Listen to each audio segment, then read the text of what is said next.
Hey, what's up guys? So next day working on the car. I was hoping I was gonna get the T56 trans after work today, but for some reason I wasn't able to because the guy doesn't reply. So hopefully that still goes through. Worst case scenario, I still have a buddy in Jersey that's willing to sell me a better TR6060 trans. It's just that one's gonna involve a lot more money. Because I'm still gonna have to buy a clutch and stuff, so it won't mean the drivetrain's gonna go in this week if I go that route. But like I said, I'm just hoping this guy replies tonight or tomorrow so I could get it tomorrow or something. Today I'm gonna paint the wheel wells, the insides of this with black undercoating, just to protect from rust and make it look neater. As you guys remember, we painted the engine bay the last episode, which still looks minty. So I'm gonna paint the wheel wells, and then after that I'm going to throw the subframe on, which is the front portion that has the lower control arms and everything.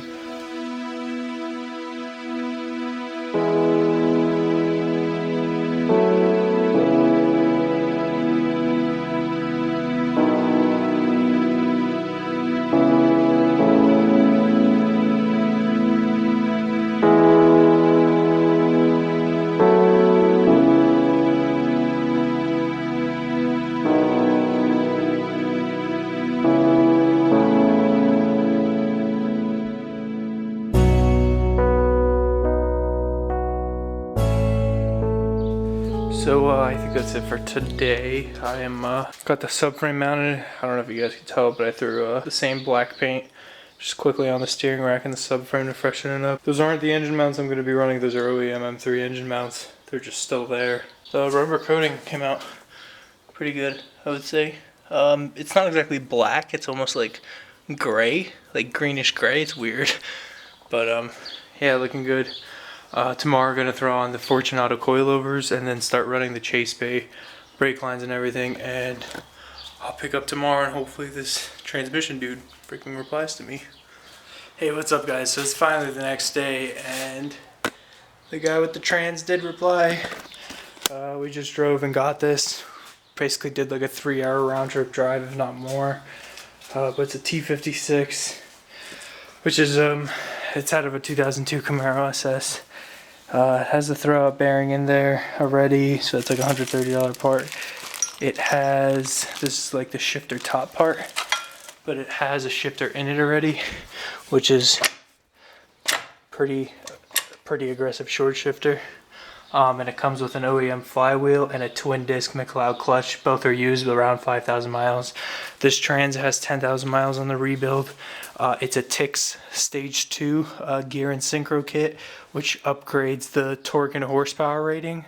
The torque, I think, on a stock T56, an LS one, is roughly 450 foot-pounds. And with this upgrade, it's about good for about 650 foot-pounds. This engine makes somewhere around like 430 to 450 foot-pounds, if I'm correct. So this is more than enough.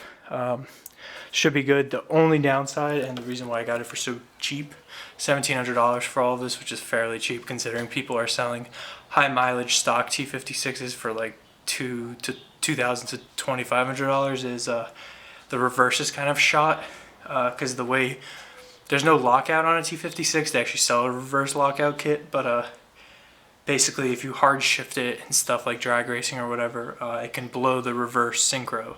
So it's almost very hard to get into reverse, or you have to start it, or you have to put it in reverse while it's off and then start it.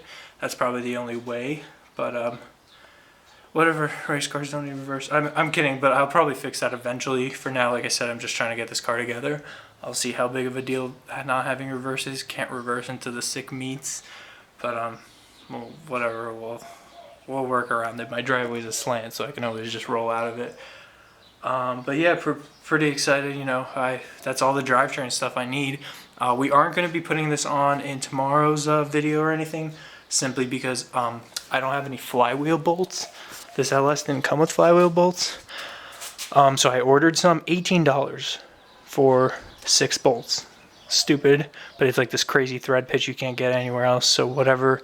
Hopefully that comes by Friday, so I can slap the flywheel on, and then once I can get the flywheel on, that means I could put the clutch on, and then I can put the trans on, and then we could put it in the car. I also ordered engine mount bushings, because as you know, this whole swap kit is used.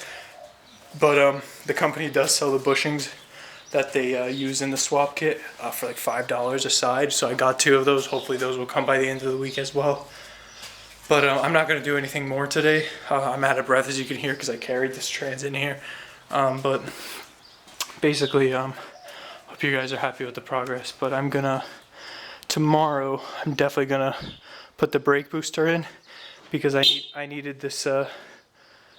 I'm definitely going to put the brake booster in tomorrow because I needed this weird little end. I'll show you tomorrow, but it's a spherical end joint. And I needed it to connect the brake booster threading to the pedal, but I'll show you guys how I'm gonna figure that out tomorrow. Hopefully you guys are excited. That's literally the big piece that was really stopping me from making this car work, the transmission. Luckily we found a pretty good deal, what I think is a good deal for it. Hopefully won't regret it. And yeah, that's awesome. Yesterday, after I stopped recording, I actually put the power, the new water pump on with the new water pump gaskets, and I painted this little thing too just to refresh it. But basically this LS is completely ready, besides not having a belt. And then a little thing I'm going to do before I start is just get new spark plugs, and obviously I'm going to have to change the oil filter. But once again, hopefully you guys are excited. So that's going to be it for today's video. So I'll see you guys in tomorrow's video.